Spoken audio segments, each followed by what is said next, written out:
मन बना लिए हैं महागठबंधन से चुनाव लड़ने का, ना कि जनसुराज से, ना निर्दलीय।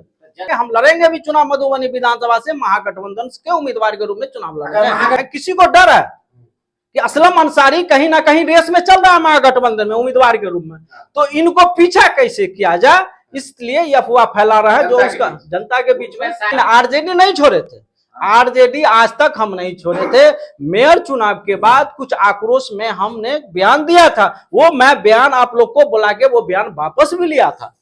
36 से महागठबंधन हमको उम्मीदवार बनाएंगे, हमको पूर्ण विश्वास है। वो चाह रहा है कि उनका जो कार्यकलाप रहा मधुबनी विधानसभा में कार्यकर्ता के प्रति, जनता के प्रति, हम चुनाव नहीं लड़ेंगे।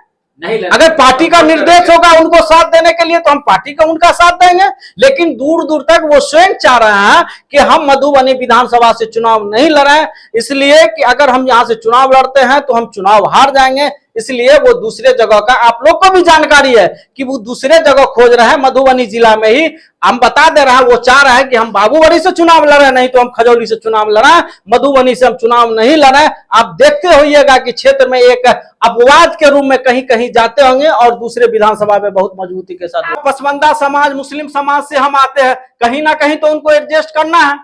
आपको मधुबनी जिला में 10 विधानसभा है, तो कहीं ना कहीं एक पसमंदा दो पसमंदा मुसलमान को एक जिला में तो उनको एडजस्ट करना है।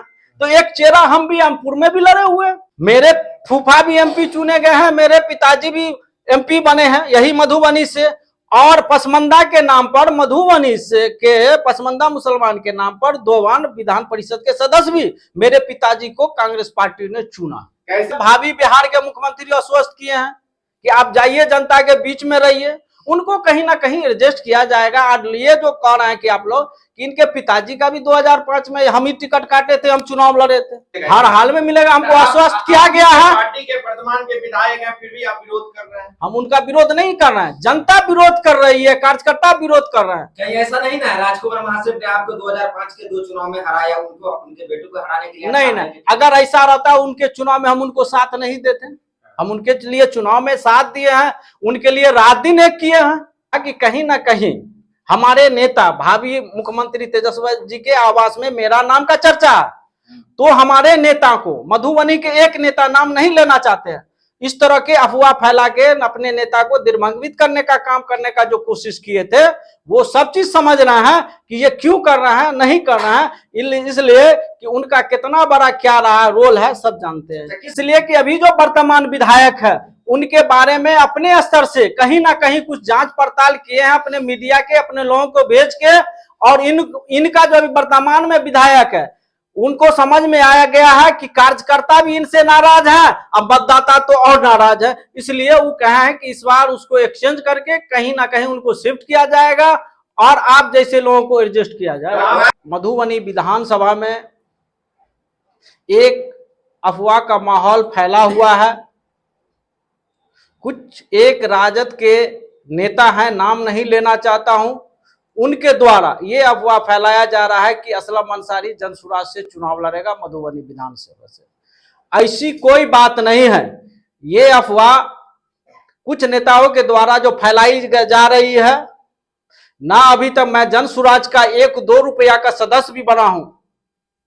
आप लोग के चैनल के माध्यम से ही कहना चाहूंगा कि अभी जो विधानसभा चुनाव होने जा रहा है 2025 में, ना ही मैं जनसुराज का उम्मीदवार होऊंगा, ना निर्दलीय चुनाव लड़ूंगा।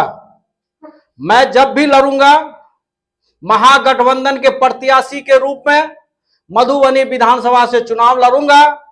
कहीं ना कहीं मेरा नाम अपने नेता के यहां चल रहा है, उनको दिग्भ्रमित करने के लिए इस तरह का अफवाह फैलाने का काम कर रहा है। महागठबंधन से आप कह रहे हैं लड़ेंगे, लेकिन महागठबंधन के ऑलरेडी विधायक यहाँ पे सिटिंग विधायक, क्या लग रहा है उनको हटाकर आपको मौका देगा? हम बता रहे हैं, आप पुरानी कहानी को देखिए। 2005 में यहाँ उससे पूर्व अभी जो वर्तमान विधायक है उनके पिताजी चुनाव लड़ा करते थे जनता दल से और राष्ट्रीय जनता दल से। मैं उनके पिताजी का टिकट आदरणीय लालू प्रसाद यादव जी उनको नहीं, उनके पिताजी को नहीं देके हमको दिए थे।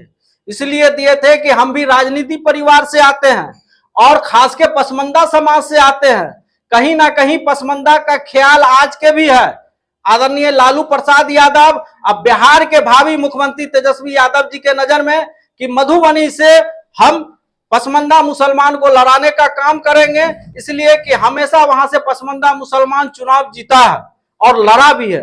और सीट की मांग करते हैं पसमंदा मुसलमान या फिर अल्पसंख्यक भाई के लिए महागठबंधन की तरफ से? महागठबंधन से हम मांग करेंगे कि जो जातीय जनगणना हुआ है, 18% से अधिक मुसलमान की आबादी है और हमेशा 90% वोट मुसलमान महागठबंधन को देने का काम करते हैं, जिसके कारण मुसलमानों के ऊपर जो आरएसएस के लोग हैं कहीं ना कहीं उनको परेशान करने का काम करते हैं। इसीलिए कि 90% लोग जो है महागठबंधन को ही वोट देने का काम करते हैं। इसलिए मैं अपने आदरणीय नेता लालू प्रसाद यादव जी से और बिहार के भावी मुख्यमंत्री और युवा सम्राट आदरणीय श्री तेजस्वी यादव जी से कहना चाहेंगे कि बिहार में कम से कम मुसलमान को 60 सीट दिया जाए और 60 सीट में से 30 सीट पसमंदा मुसलमान को दिया जाए और 30 सीट जो असराम मुस्लिम भाई हमारे उनको दिया जाए। और मधुबनी लोकसभा में, मधुबनी जिला में 2 लोकसभा है। हम आदरणीय अपने नेता से कहना चाहेंगे कि दोनों लोकसभा सीट में 2-2 उम्मीदवार अल्पसंख्यक का भी होना चाहिए और दोनों लोकसभा में 1-1 पसमंदा मुसलमान का भी होना चाहिए।